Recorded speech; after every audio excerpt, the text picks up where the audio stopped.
Buenas noches, hermanos y hermanas.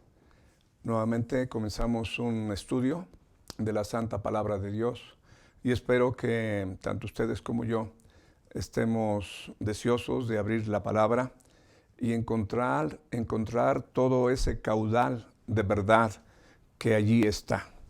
Yo no sé si al igual que yo, al tener representado de una manera gráfica las profecías de las que hemos estado considerando, tu corazón se llena de gratitud. En mi caso sí. Mi corazón se llena de gratitud de saber que antes andaba yo en el mundo sin Cristo, sin Dios y sin esperanza. Pero que en la bondad de nuestro Señor me alcanzó. Y una vez que conocí su persona y fui adentrándome en su verdad, llegó a tener mi corazón esperanza. Y espero que también sea tu misma experiencia, la de que te goces en el conocimiento de las grandes verdades que están aquí representadas en el pizarrón.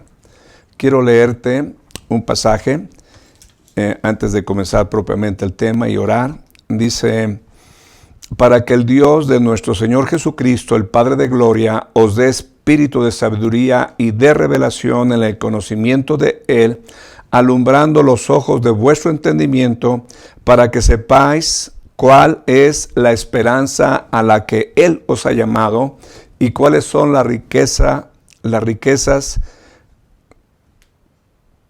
de la gloria de su herencia en los santos, y cuál es la supereminente grandeza de su poder para con nosotros los que creemos.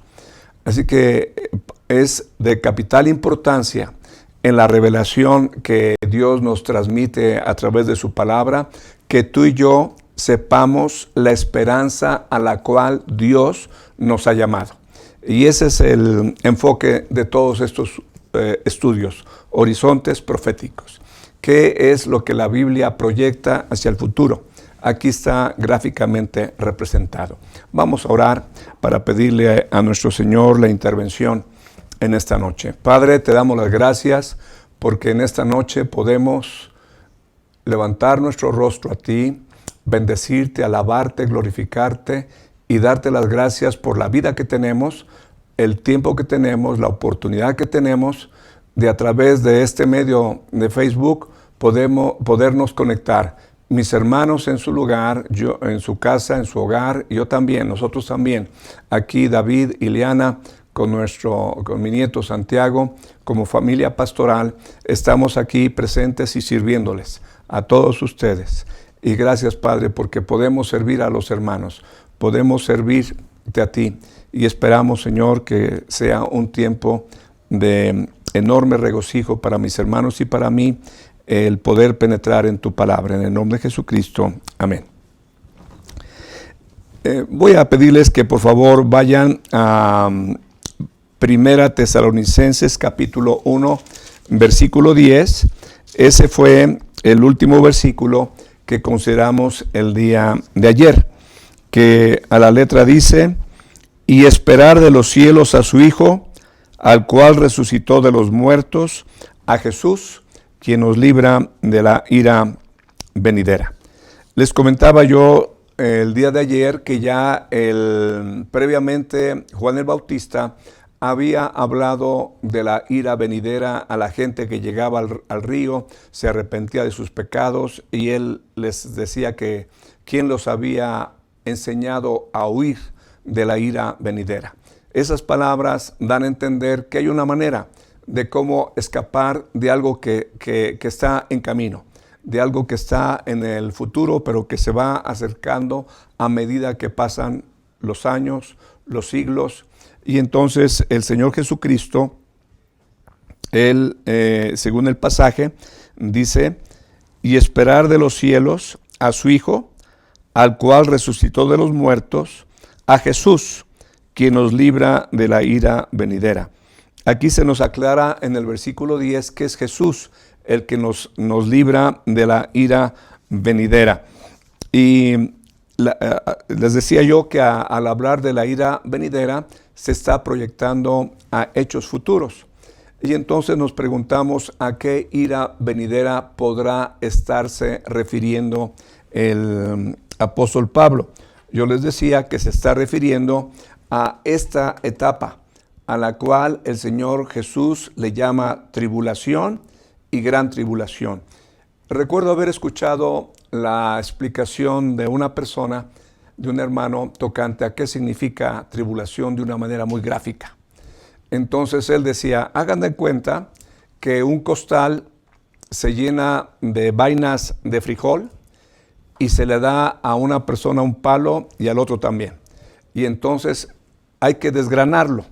Entonces tú le das y yo le doy. Y entonces es eso de estarle haciendo uno y el otro al costal para que se desgrane el frijol. Decía, eso es lo que se da a entender por tribulación.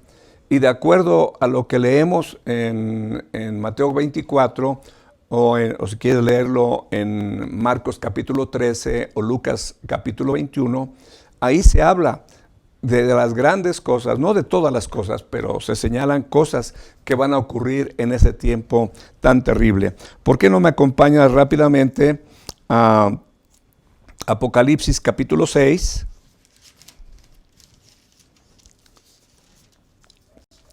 Versículos 15 al 17. A partir del capítulo 6 de Apocalipsis se desatan los sellos y comienzan a manifestarse los juicios que el Señor ya ha anticipado previamente y que se dan a conocer allí en el capítulo 6 y de ahí en adelante. Mira por favor lo que dice el 15 al 17.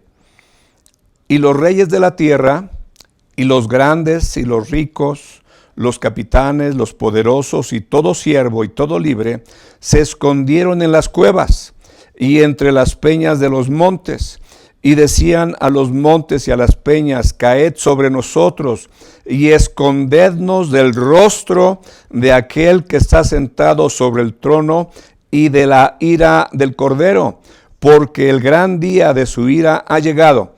¿Y quién podrá sostenerse en pie? Bueno,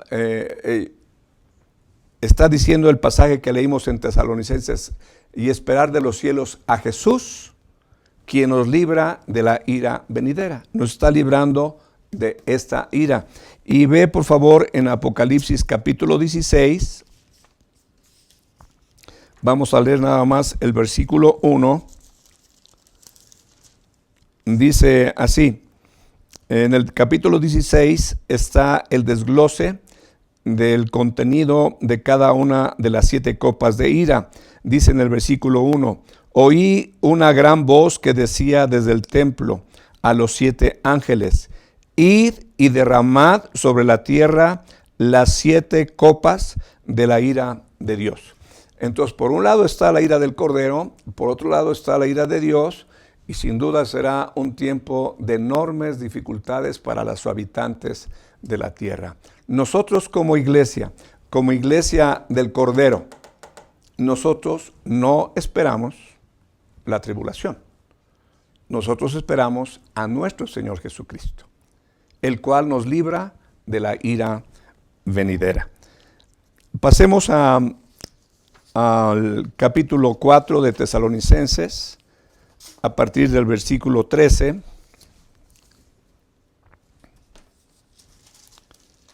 Tesalonicenses, capítulo 13, primera de Tesalonicenses.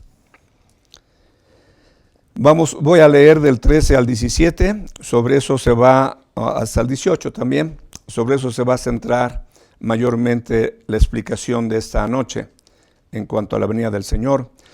Versículo 13, tampoco queremos, hermanos, que ignoréis acerca de los que duermen, para que no os entristezcáis como los otros que no tienen esperanza. Porque si creemos que Jesús murió y resucitó, así también traerá Dios con Jesús a los que durmieron en él. Por lo cual os decimos esto en palabra del Señor, que nosotros que vivimos, que habremos quedado hasta la venida del Señor, no precederemos a los que durmieron, porque el Señor mismo, con voz de mando, con voz de arcángel y con trompeta de Dios descenderá del cielo, y los muertos en Cristo resucitarán primero. Y luego nosotros, los que vivimos, los que hayamos quedado, seremos arrebatados juntamente con ellos en las nubes para recibir al Señor en el aire, y así estaremos siempre con el Señor. Por lo tanto, alentaos los unos a los otros con estas palabras. Les estoy diciendo que en el capítulo 1, versículo 10, se les enseñó a los tesalonicenses a esperar no la tribulación, sino a esperar de los cielos al Señor Jesucristo, que nos libra de la ira venidera. Y aquí se amplía esa información. Y aquí le está diciendo al lector que el lector debe ser una persona instruida en su fe. Instruida también en este tema, en el tema de la segunda venida del Señor Jesucristo y los acontecimientos que la rodean.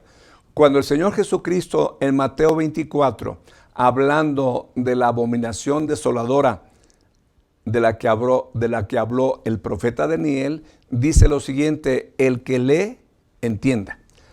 El verbo entender ahí, el que lee, entienda, significa que la persona se detiene, que la persona analiza, que la persona medita, que la persona indaga en cuanto al conocimiento de los asuntos proféticos. Así que nuestro Dios quiere que seamos personas instruidas y que en algún momento podamos responderle a aquella gente que nos pregunte acerca de la esperanza que está en nosotros. Entonces, en el versículo 13, el tema que toca es el tema de la muerte. El tema de la muerte. Nada más que aquí utiliza una palabra diferente. Dice: tampoco queremos, hermanos, que ignoréis acerca de los que duermen. En lugar de haber dicho de los que han muerto, dice de los que duermen. ¿De dónde se agarró ese término, dormir, para asignarlo al morir? ¿De dónde se agarró? ¿De dónde se obtuvo esa enseñanza? Bueno, esa enseñanza se obtuvo, si gustan acompañarme, en Juan capítulo 11, versículos 7 al 15, es el pasaje donde nuestro Señor Jesucristo va a resucitar a Lázaro y está dialogando con sus discípulos antes de ir a hacer esto que le estoy diciendo, a resucitar a Lázaro. En el versículo 7 del capítulo 11 dice: luego, después de esto, dijo a los discípulos: vamos a Judea otra vez. Le dijeron los discípulos: Rabí, ahora procuraban los judíos apedrearte, ¿y otra vez vas allá? Respondió Jesús: ¿no tiene el día 12 horas? El que anda de día no tropieza, porque ve la luz de este mundo, pero el que anda de noche tropieza, porque no hay luz en él. Dicho esto, les dijo después: nuestro amigo Lázaro duerme, mas voy para despertarle. Dijeron entonces sus discípulos: Señor, si duerme, sanará. Pero Jesús decía esto de la muerte de Lázaro. Ellos pensaron que hablaba del reposar del sueño. Entonces, es el Señor Jesucristo mismo el que califica a la muerte como un sueño. Duerme. Él es quien enseñó el que le dio este sentido a la muerte de los creyentes. Entonces Jesús les dijo claramente: Lázaro ha muerto. Les dice que duerme y ahorita le está diciendo claramente: Lázaro ha muerto. Y me alegro por vosotros, versículo 15, de no haber estado allí para que creáis, mas vamos a él. Dijo entonces Tomás, llamado Dídimo, a sus discípulos: vamos también nosotros para que muramos con él. Y ahí termina, ¿no? Entonces la pregunta: ¿de dónde se tomó la idea de que el creyente al morir, el creyente en Cristo, se puede comparar al dormir de los labios del Señor Jesucristo. Entonces, no se está hablando de con dormir que la persona, el cuerpo se queda allí en la tumba y el espíritu y el alma de la persona está en un estado de inconsciencia. Como cuando tú y yo dormimos, ¿qué sucede? Pues nuestro cuerpo está reposando en la cama y tú y yo estamos inconscientes de lo que sucede a nuestro alrededor, al menos que algo nos despierte. Entonces, el dormir para el creyente, la muerte, es decir, la persona que muere creyendo en Cristo, podemos decir que está dormido. El que no conoce a Cristo al morir está muerto. O sea, son dos cosas diferentes. El que cree en Cristo en vida, al morir, duerme. El que no cree en Cristo en vida, al morir, está muerto. Entonces ya les dije que no quiere decir que queda en un estado de inconsciencia.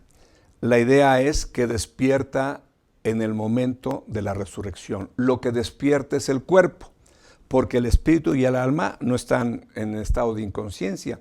Eso se puede comprobar con la transfiguración que nuestro Señor Jesucristo tuvo en el monte santo, como le llama así el apóstol Pedro. Cuando Él se transfigura ante Pedro, Jacobo y Juan, ahí aparecen dos personajes, Moisés y Elías. En el momento en que el Señor Jesucristo estaba aquí en la tierra, Elías tendría más de 700 años de haber muerto. Y Moisés tendría unos 1400 años de haber muerto. Así que es muchísimo tiempo, pero los vemos, como decimos en México, vivitos y coleando.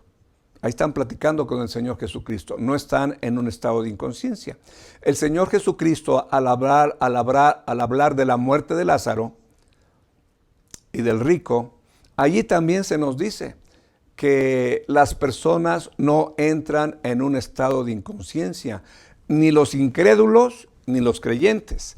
Lázaro, un creyente, está reposando, disfrutando de la bienaventuranza de estar al lado de Abraham, el origen de la raza hebrea, de la nación hebrea. Y el rico, en un estado de conciencia, está en el Hades, en el infierno, en un lugar de tormento. Entonces, cuando se habla de que el creyente duerme, significa eso que te estoy diciendo. Se dice dormir porque su cuerpo va a despertar en la resurrección, pero su espíritu y su alma están con el Señor.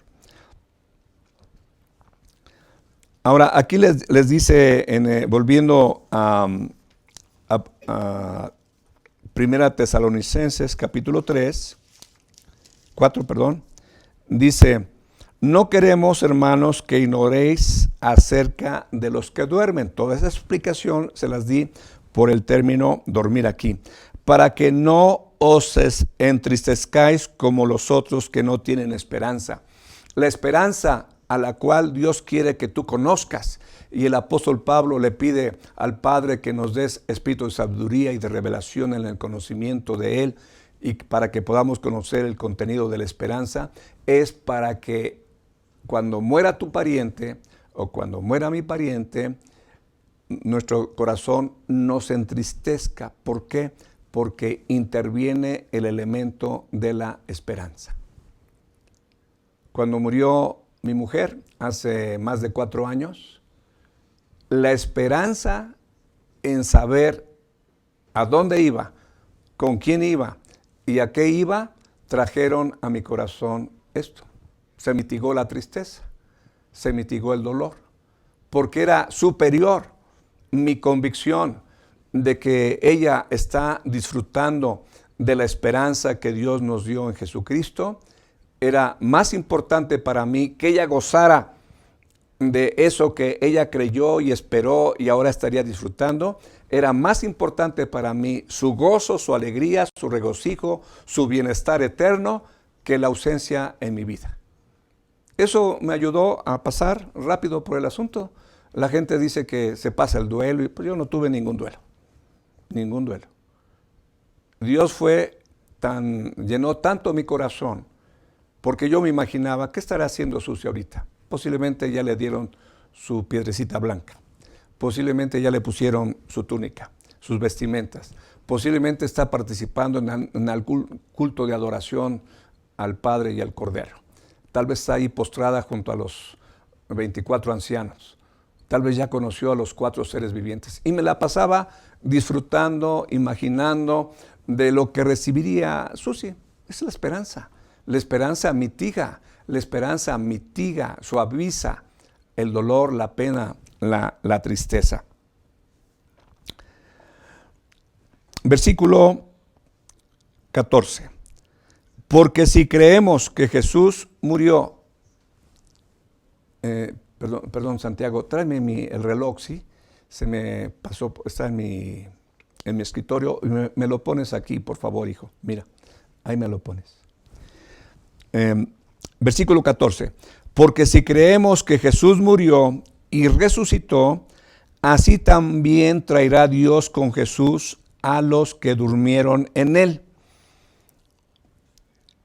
Aquí el apóstol, para tratar de establecer los fundamentos de nuestra esperanza, va al origen de nuestra esperanza.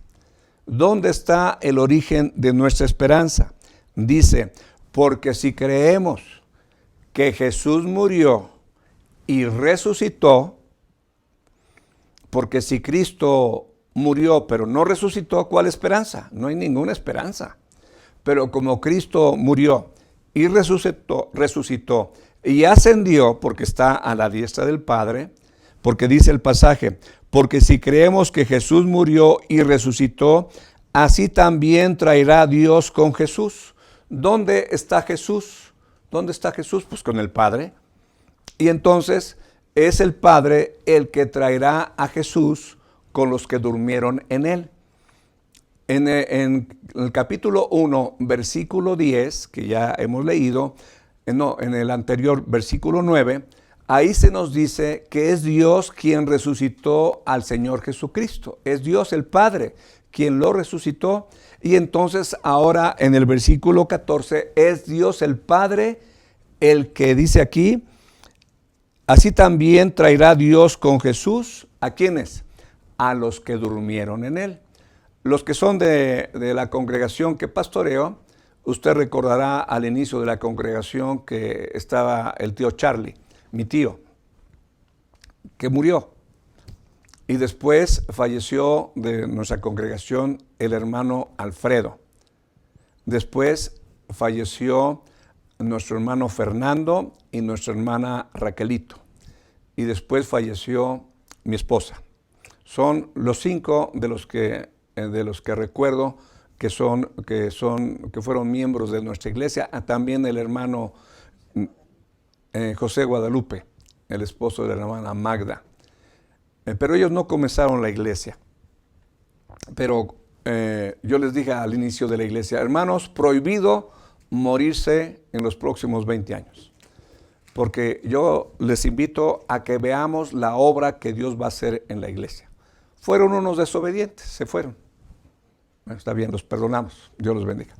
Pero, ¿por qué digo esto? Porque dice aquí, así también traerá con Jesús a quienes, a los que durmieron en él. Ahí vendrá el tío Charlie, ahí vendrá el hermano Alfredo, ahí vendrá el hermano Fernando, ahí vendrá la hermana Raquelita, ahí vendrá la pastora, ahí vendrá el hermano Alfredo, y ahí vendrá mucha gente que tal vez tú conoces y que yo conozco y que ya están allá. Traerá Dios con Jesús, como a mí se me hace como que sucediera lo siguiente, ¿no? Como que el padre le dijera al hijo, hijo, es tiempo de que vayamos a la tierra a recoger al resto de la esposa que yo te he dado. La esposa se refiere a la multitud de gente que Dios le entregó a Jesucristo. Vamos por la otra parte. No sé si tú te preguntas, ¿y dónde habrá más gente de la iglesia? ¿En el cielo o en la tierra? Pues quién sabe, ¿no? porque los que están aquí en el cielo, desde el primer siglo se han estado integrando. ¿Quién fue el primero? Esteban. Mira, por favor, lo que dice en cuanto a Esteban. Está en el capítulo, en Hechos, capítulo 7. Hechos capítulo 7, versículo 55.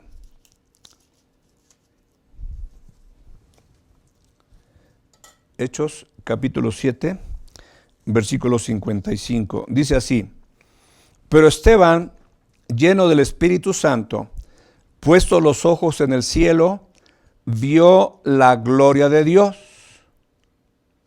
¿Y a quién más vio? Y a Jesús que estaba a la diestra de Dios. Y dijo: he aquí veo los cielos abiertos y al Hijo del Hombre que está a la diestra de Dios. Entonces ellos, dando grandes voces, se taparon los oídos y arremetieron a una contra él. Usted ve que, bueno, ya sabe que lo apedrearon. Y versículo 60, puesto de rodillas, clamó a gran voz: Señor, no les tomes en cuenta este pecado. Y habiendo dicho esto, ¿qué dice el pasaje? ¿Durmió? Sí, porque los creyentes en Jesucristo dormimos. Bueno, cuando llegue el momento de morir. Y los que no conocen a Cristo se mueren. ¿Sí me explicó? Están muertos. Entonces, aquí vemos que el Señor Jesucristo, versículo 14, volviendo a versículo 14, porque si creemos que Jesús murió y resucitó, así también traerá Dios con Jesús a los que durmieron en él. Versículo 15. Por lo cual os decimos esto en palabra del Señor, que nosotros que vivimos, que habremos quedado hasta la venida del Señor, no precederemos a los que durmieron. ¿Se acuerdan que les dije ayer que he hecho una lista de razones bíblicas por las cuales creemos que la iglesia no entrará en la tribulación? Aquí tengo una lista y tengo 18 razones bíblicas por las cuales podemos creer que la iglesia no pasa por la tribulación. Y una de ellas es la que está en el versículo 10 del capítulo 1 de Tesalonicenses. A los tesalonicenses recién convertidos se les enseñó a esperar a Jesucristo y no la tribulación. Aquí en el versículo 15, fíjate bien lo que está diciendo el apóstol, lo que está escribiendo el apóstol. Por lo cual os decimos esto en palabra del Señor, que nosotros, aquí está incluyéndose el apóstol que está escribiendo, que nosotros que vivimos, que habremos quedado hasta la venida del Señor, no precederemos a los que durmieron. ¿Qué es lo que estaba esperando el apóstol Pablo? ¿Entrar a la tribulación como iglesia o esperar recibir al Señor Jesucristo? Este es uno de los argumentos que podemos presentar para creer que la iglesia no entra en la tribulación. El apóstol que lo escribió está diciendo que él pensaba que en vida podría recibir al Señor Jesucristo, no la tribulación. Él conocía Mateo 24 y Mateo 25, él lo conocía, pero él no esperaba Mateo 24 y 25 en su cumplimiento, sino esperaba el retorno del Señor Jesucristo.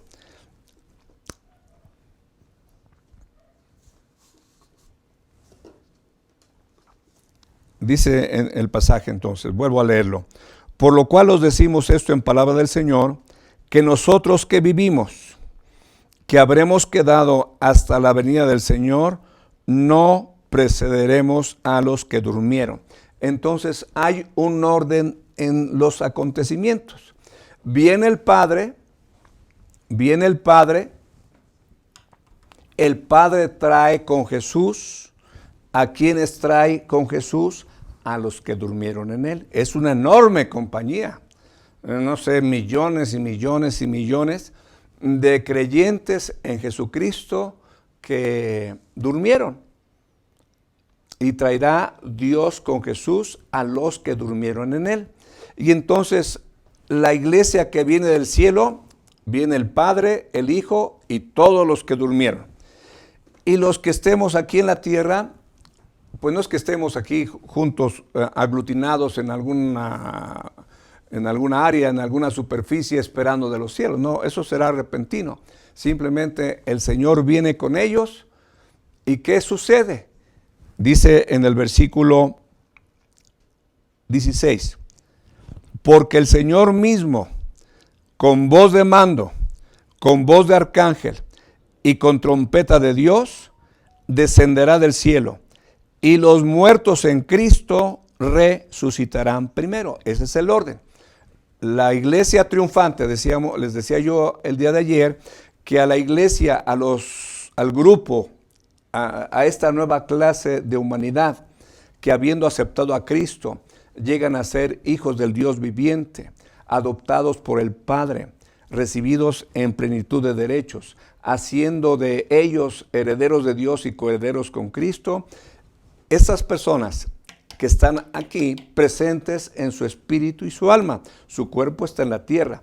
Entonces el Padre, el Señor Jesucristo y los que durmieron vienen, y entonces los cuerpos donde se hayan enterrado van a resucitar. Por ejemplo, a Susi y al tío Charlie los enterramos allá en Valle de Los Ángeles, en Puebla. Al hermano Fernando Chumacero y a la hermana Raquelito los enterramos, bueno, pues los enterramos porque yo estuve ahí presente, en Acuitlapilco, en un cementerio de Acuitlapilco. Del hermano Alfredo lo enterraron allá en Santa Cruz, Tlaxcala. Le digo, lo enterramos porque ahí estuve yo también ahí presente. Entonces el cuerpo del hermano Alfredo por allá resucitará, el hermano Fernando y Raquelito por acá resucitarán, y el tío Charlie y Susi allá en Puebla, y así todos los cuerpos de los creyentes volverán a la vida. ¿No te parece eso maravilloso? Habrá gente que, ay, son cuentos, como quieras. Tienes todo el derecho de rechazar esta verdad. Es asunto tuyo. Tú y yo que creemos, lo disfrutamos. Y sabemos que ese cuerpo, tal y como se enterró, no resucitará con los mismos achaques por los cuales se murió, sino el cuerpo será muy diferente. Bueno, no lo dice esto aquí el pasaje, vamos a un poquito más adelante. Entonces, dice ahí, porque el Señor mismo, ¿a quién se refiere el Señor mismo? ¿A Dios o a Jesús? Se refiere a Jesús, porque es su esposa, es su iglesia.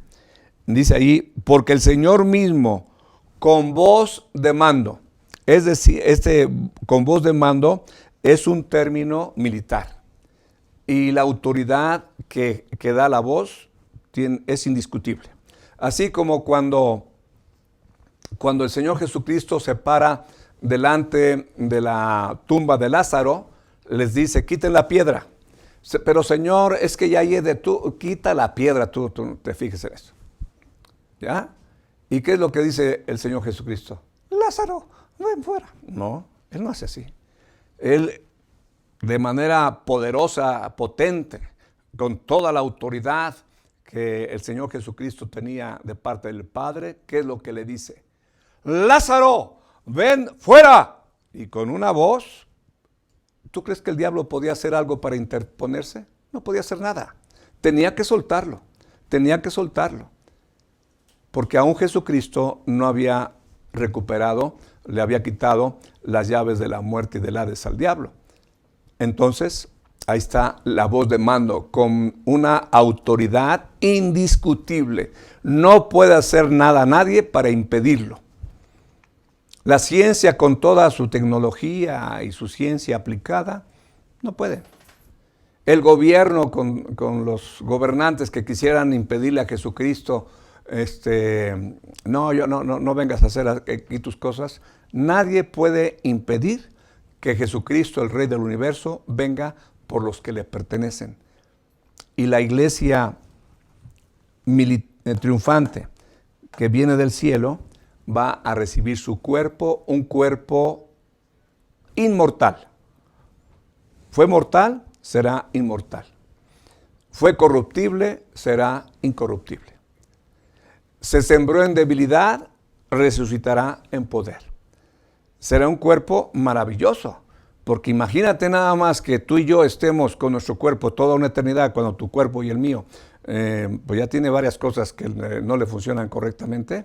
Más que una dicha sería un castigo, pero no, la promesa es que el cuerpo será semejante al del Señor Jesucristo. Con voz de arcángel no significa que un arcángel intervendrá en este evento. Significa que la voz que emite el Señor Jesucristo es como la voz de un arcángel, porque el arcángel es un ser poderoso, enormemente poderoso. Si tú lees en la Biblia, si quieres, haz la prueba y busca cuántas veces en Apocalipsis se habla de que un ángel a gran voz ordena las cosas. Porque así es. Así lo hacen ellos y así lo hará el Señor Jesucristo cuando viene por su iglesia. Y con trompeta de Dios.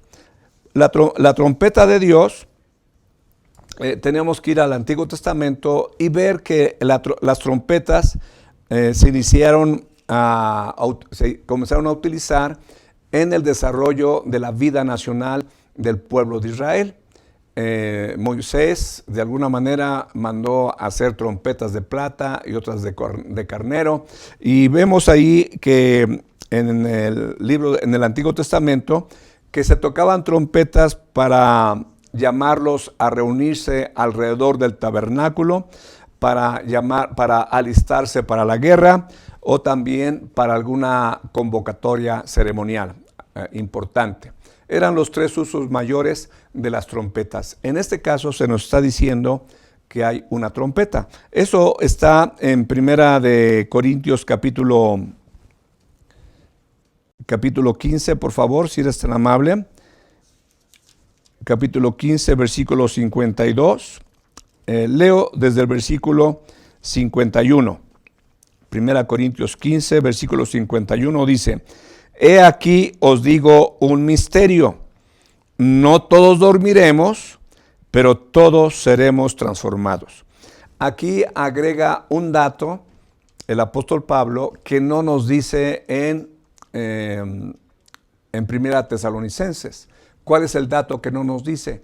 Que todos seremos transformados. Simplemente dice que seremos arrebatados. No dice que serán transformados, pero aquí se aclara. En un momento, versículo 52, en un abrir y cerrar de ojos, o sea, en un parpadeo. Esto que le estoy diciendo, el que el Señor Jesucristo venga con sus santos, con los que durmieron en Él, y el Padre los traiga, toda esa compañía de millones de creyentes que vendrán a fusionarse con sus cuerpos resucitados, eso será en un abrir y cerrar de ojos. Y el que nosotros los que vivamos seamos transformados también será en un abrir y cerrar de ojos. Y en el versículo 52 dice: en un momento, en un abrir y cerrar de ojos, a la final trompeta, porque se tocará la trompeta y los muertos serán resucitados incorruptibles y nosotros seremos transformados. Porque es necesario que esto corruptible se vista de incorrupción y esto mortal se vista de inmortalidad. Cuando esto corruptible se haya vestido de incorrupción y esto mortal se haya vestido de inmortalidad, entonces se cumplirá la palabra que está escrita: sorbida es la muerte en victoria. Y entonces se le dice a la muerte: ¿dónde está, oh muerte, tu aguijón? ¿Dónde está, oh sepulcro, tu victoria? Ya que el aguijón de la muerte es el pecado y el poder del pecado la ley. Así que aquí está la esperanza a la que el Señor Jesucristo nos ha llamado como su iglesia. Ya dijimos que es necesario hacer una clara distinción entre el propósito, programa que Dios tiene para Israel, entre lo que Dios tiene para las naciones y lo que el Señor tiene para la iglesia. Si se confunde lo que Dios tiene para Israel con lo que tiene para la iglesia y se hace ahí una mezcolanza, es una confusión que origina a posturas equivocadas. Origina posturas equivocadas.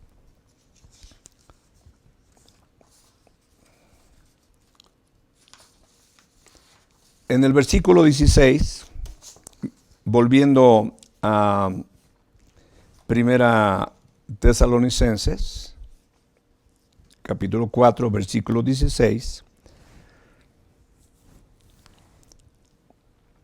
dice, porque el Señor mismo, con voz de mando, con voz de arcángel y con trompeta de Dios, descenderá del cielo, y los muertos en Cristo resucitarán primero.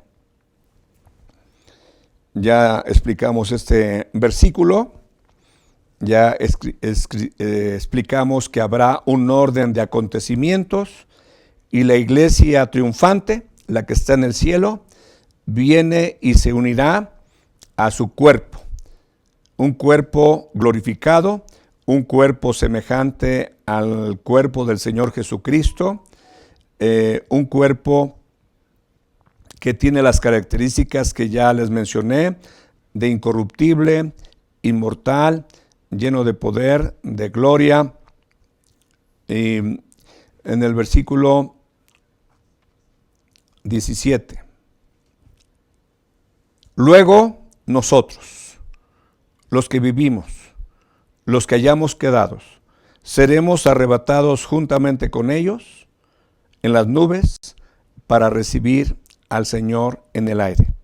De aquí, en el versículo 17, dice, luego nosotros los que vivimos, los que hayamos quedado. Ya te dije que el apóstol Pablo estaba esperando la venida de Jesucristo, no la tribulación. Y esperaba que en vida él pudiera ver el retorno de su Señor. Dice aquí, seremos arrebatados.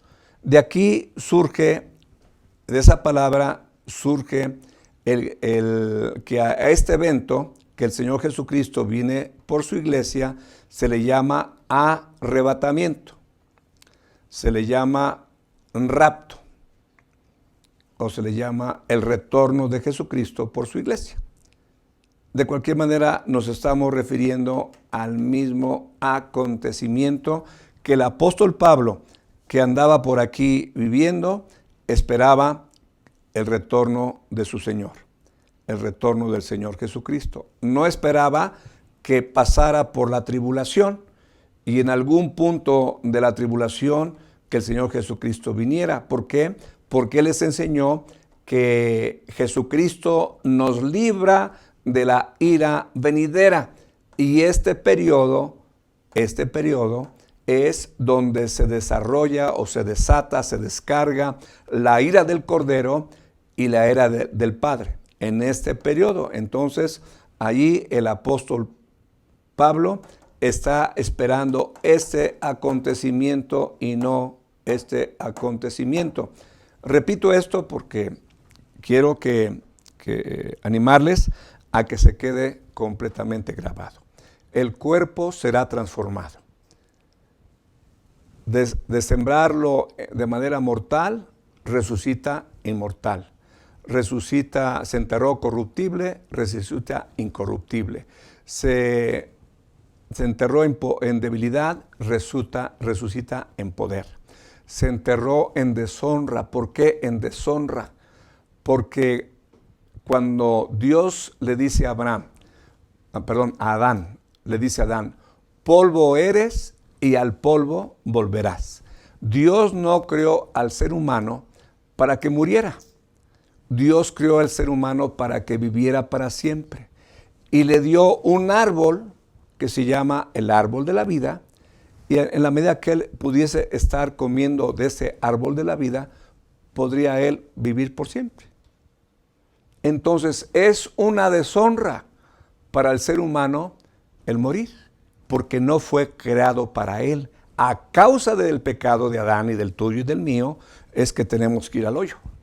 A causa del pecado de Adán, del tuyo y del mío, es que nos vamos envejeciendo, de que nuestra vida se va agotando y de que volvemos al polvo. Entonces es un acto de deshonra.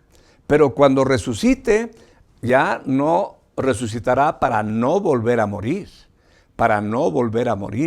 El apóstol Pablo dice, mas nuestra ciudadanía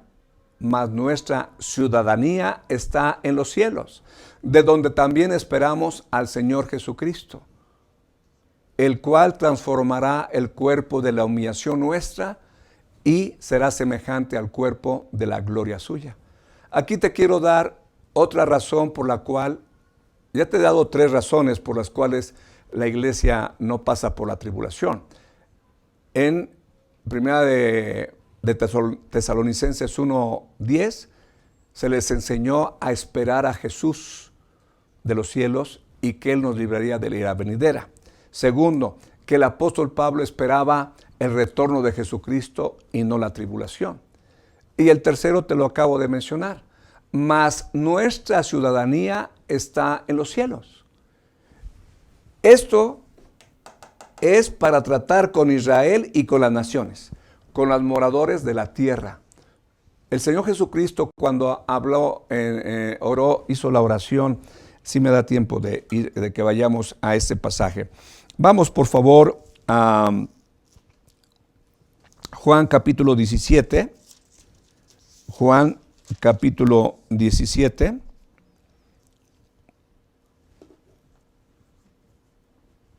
Dice en el versículo 9. Bueno, leo desde el 8. Porque las palabras que me diste les he dado, y ellos las recibieron y han conocido verdaderamente que salí de ti, y han creído que tú me enviaste. Fíjate bien lo que dice aquí. Yo ruego por ellos, no ruego por el mundo, sino por los que tú me diste. Por los que tú me diste, porque tuyos son. Entonces el Padre, en algún momento de la eternidad, le dijo, hijo, bueno, yo me imagino, no es que así haya sucedido, me imagino, que le dijo, hijo, yo quiero que tengas una compañera a tu lado permanentemente. Pero esta compañera va a ser de seres humanos. Vamos a crear la humanidad y a esta cantidad, a estas personas las entrego para que ellos sean tu compañera. Tuyos eran y me los diste. ¿Sí? Tuyos eran y me los diste. Y este grupo enorme que el Padre le entrega al Hijo, el Hijo tenía que llegar acá, a la cruz, para derramar su sangre. Y con esa sangre comprar a todos los hombres, a todos los seres humanos que el Padre le entregó. Tuyos eran y me los diste. Versículo 6. Y han guardado tu palabra. Vamos a pasar al 9, versículo 9. Yo ruego por ellos, no ruego por el mundo, sino por los que, ¿qué? Por los que tú me diste. Ya esto lo vimos también en Juan capítulo 10, cuando habla de mis ovejas oyen mi voz, hablaba de que el Padre se las dio. Y aquí está diciendo, yo ruego por ellos, no ruego por el mundo, sino por los que me diste, porque tuyos son. Todo lo mío es tuyo y lo tuyo mío, y he sido glorificado por ellos.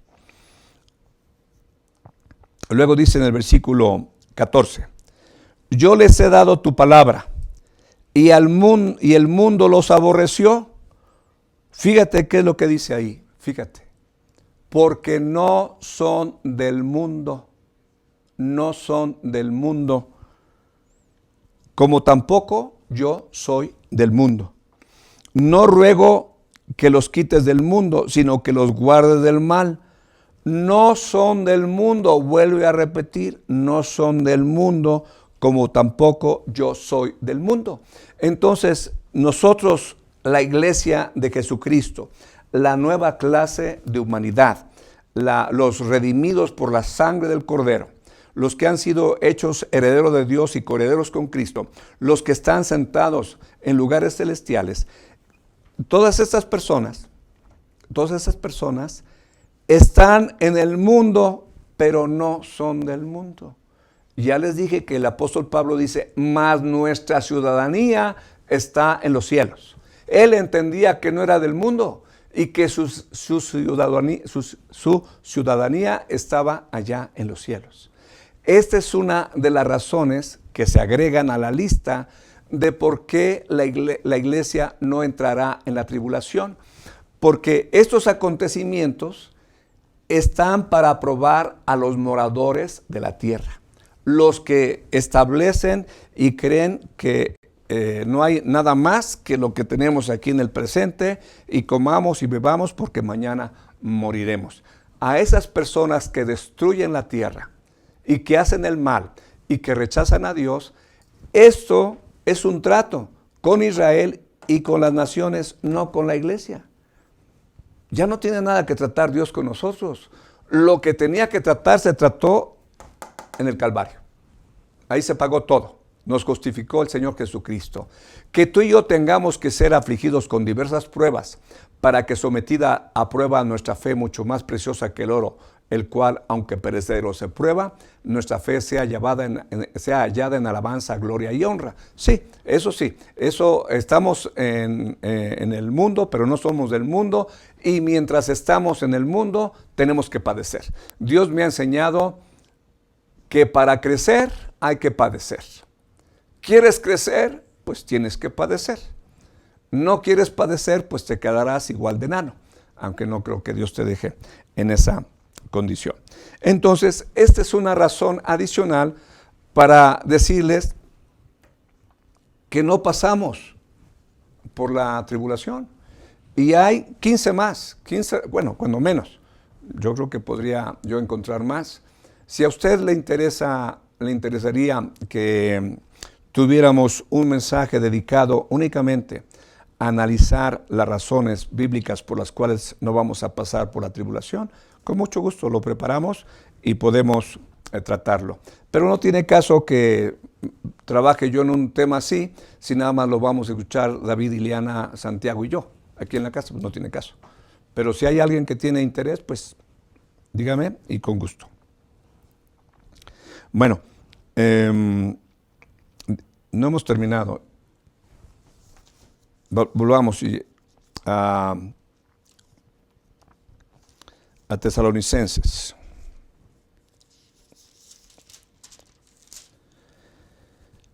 Luego nosotros, versículo 17, los que vivimos, los que hayamos quedado, seremos arrebatados juntamente con ellos en las nubes para recibir al Señor en el aire, y así estaremos siempre ¿con quién?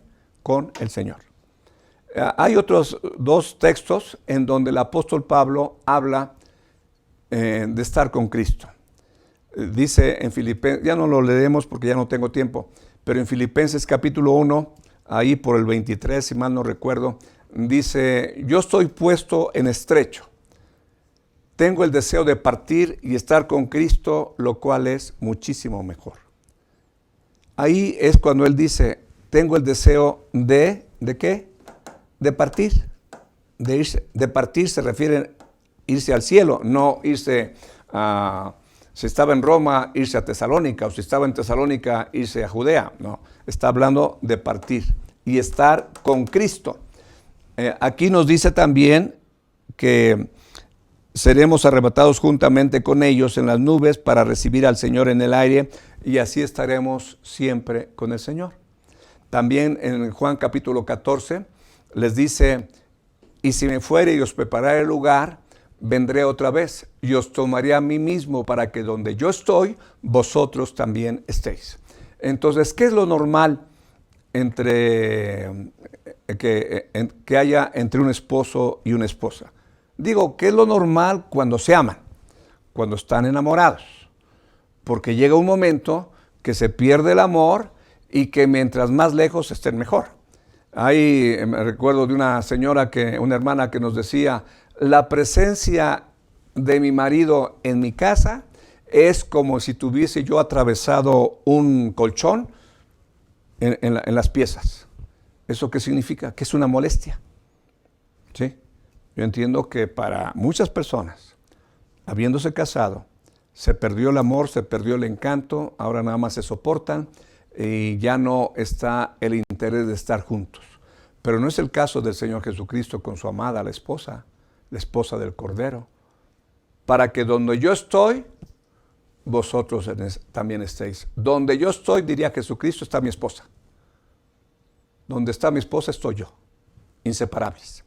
De tal manera que el encuentro con nuestro Señor Jesucristo será en el aire, estaremos cobijados por las nubes, estaremos con nuestro Señor y así nos iremos a la eternidad con Él. ¿Qué te parece esto? ¿Te parece maravilloso? Pues a mí sí. Yo espero que esto aliente tu corazón, porque el pasaje dice, versículo 18, por tanto, alentaos los unos a los otros con esta palabra. Y eso es lo que yo estoy tratando de hacer, de alentarte. Pero también incluyo algunas cosas que pueden ayudarte a entrar en razón. Porque mira, aquí dice que no somos del mundo.